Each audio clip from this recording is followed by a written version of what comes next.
Achieving a high level in jiu-jitsu can seem like an impossible task. Many people start training and commit themselves to doing this, but often over time they get frustrated, lose motivation, and end up quitting. People often talk a lot about discipline and hard work for getting to a high level. And while of course that matters and those are excellent traits, if you're relying on this alone, it will not give you the energy to put in the work necessary to actually get to the top level. There's a much more powerful driving force for doing what you do that I refer to as a positive feedback loop that makes you able to put in way more hours and accomplish much more than normal people who train. So I'm going to explain in depth how to build a positive feedback loop, and you can use this not only for getting good at jiu-jitsu, but really developing a high degree of skill in any other thing you want to learn. But first, I want to talk a little bit about some of the limitations of relying too much on discipline and this tough, hard work mindset for being able to sustain long-term training. Often you'll hear people talking about top-level competitors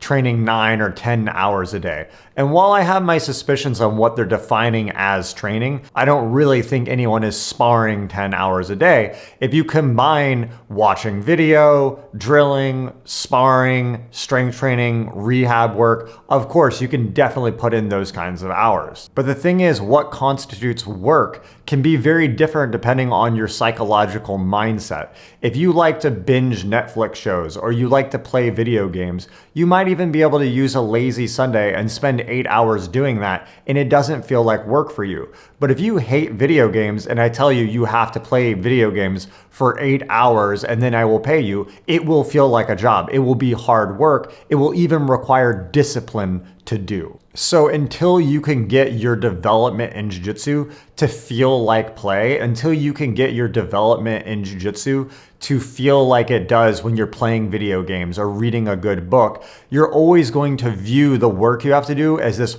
hard drudgery you have to get through. And even if you can sustain that for a long time, eventually your ability to focus when you're training will go down because you start to resent it because you see it as work and not something that you're doing out of pure joy and passion. Another common problem along this line is defining goals that are outside of your control. Goals like, I want to win every class tonight, or I want to beat this person.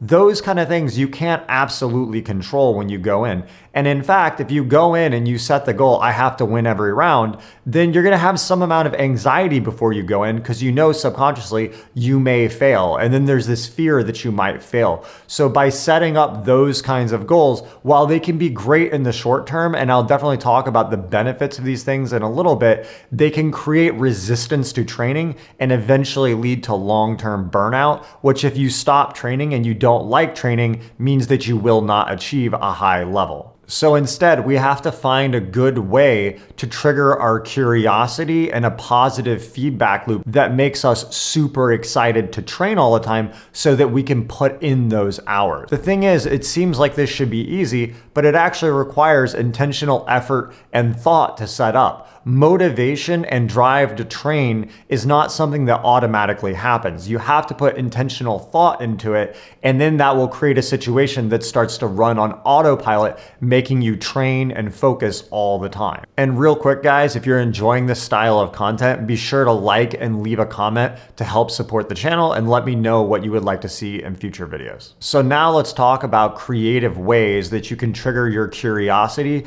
and drive your motivation for training so it doesn't feel like work. One way is creating clear, definable problems that you need to work on. If you define your goal as get good at jiu-jitsu, that's so broad, it's very hard for your mind to visualize that problem.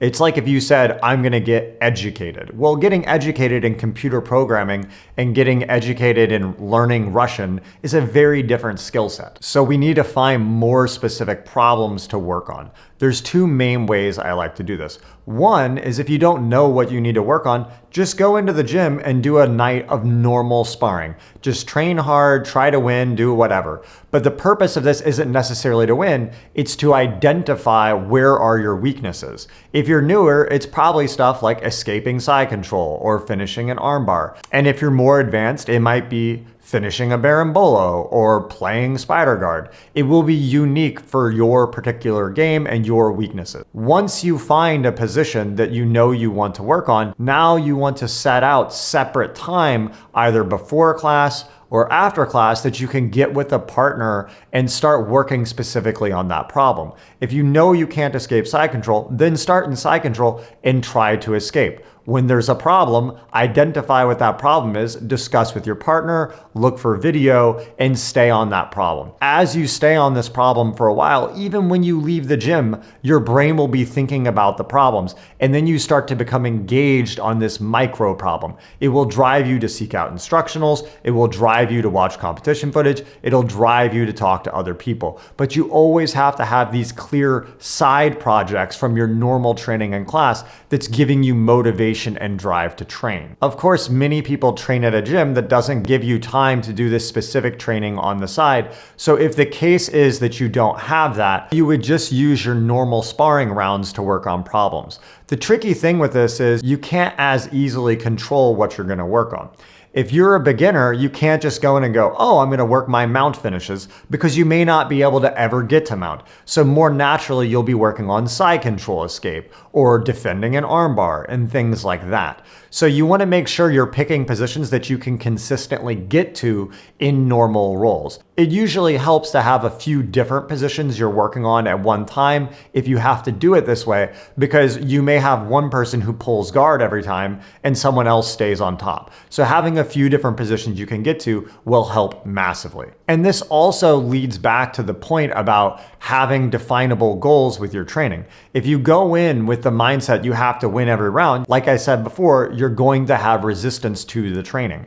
But if you go in with, oh, I'm going to work on my side control escape and I'm going to understand why I can't get out of side control, you will see going into classes kind of exciting, because you're almost cannot wait to be in the bottom of side control so you can sit there and try to get out. And if you can't get out, make your goal to discover what grips or things your opponent is doing to you so that you can learn how to ask questions or specific train on those later. That makes you view not getting out not as a negative, but as an exciting part of the process of discovering what the problems are that you have. Another way to pick a topic to work on for a while is just watching highlight reels or watching jiu-jitsu in general. Most of you started because you found the sport exciting. Maybe you saw the first UFCs.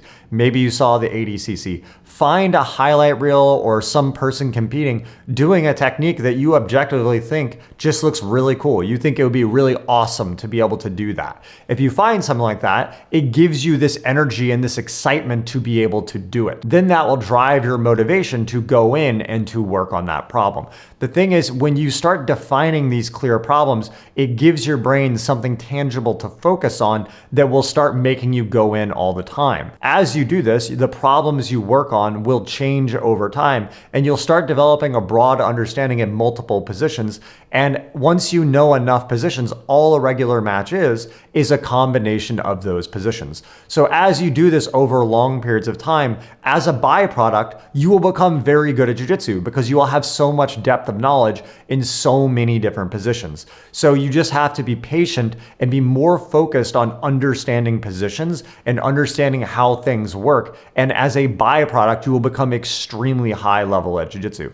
Every super high level person at jiu-jitsu I have ever met really is obsessed with the craft. They're obsessed with jiu-jitsu. If you think of anyone who's really good at explaining, anyone who has really technical, beautiful jiu-jitsu, it's because they are obsessed with understanding how things work. Being good is just a byproduct of that. An additional point I would like to make, if you don't have a partner to do this with, of course you can use the regular training as I talked about before, but it's really worth putting the time in talking to people after class, before class, calling friends. Find a way to add that in. Just usually a week of work trying to find someone else who's motivated like you will make a long-term difference in how your game develops because you have this partner to work with. A few other points about discipline and hard work. Of course, those are very important attributes to have in anything you do, But I view those things as like boosters. It's like if you're playing a racing game, there's usually the basic car you pick,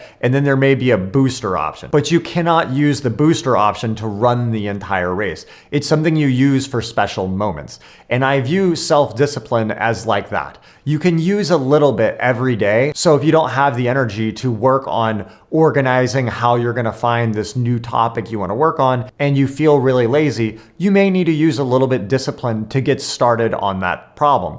But once you set up the infrastructure, then it starts becoming a self-reinforcing positive loop because you like doing it. So you want to use both discipline and positive feedback loops as a main driving mechanism in the organization of your training. And again, not just for jiu-jitsu, but really anything you want to accomplish in your life. If you find you're consistently having to use self-discipline to do everything that you're doing, you're going to eventually burn out, and you need to think about it more intelligently and what's the causation motivation of why you're doing what you're doing. So anytime you guys are training and you feel like you're losing motivation or you feel like you don't want to do it anymore, try to dig a little bit deeper, rethink about what your goals are for that class that night, what would make it fun to go in, think about more broadly, what are you working on in your game, and just think in general, what would work better to make me enjoy doing this rather than having to force myself to do it with hard self-discipline all the time. So be sure to leave a comment and let me know if you guys have any other conceptual type videos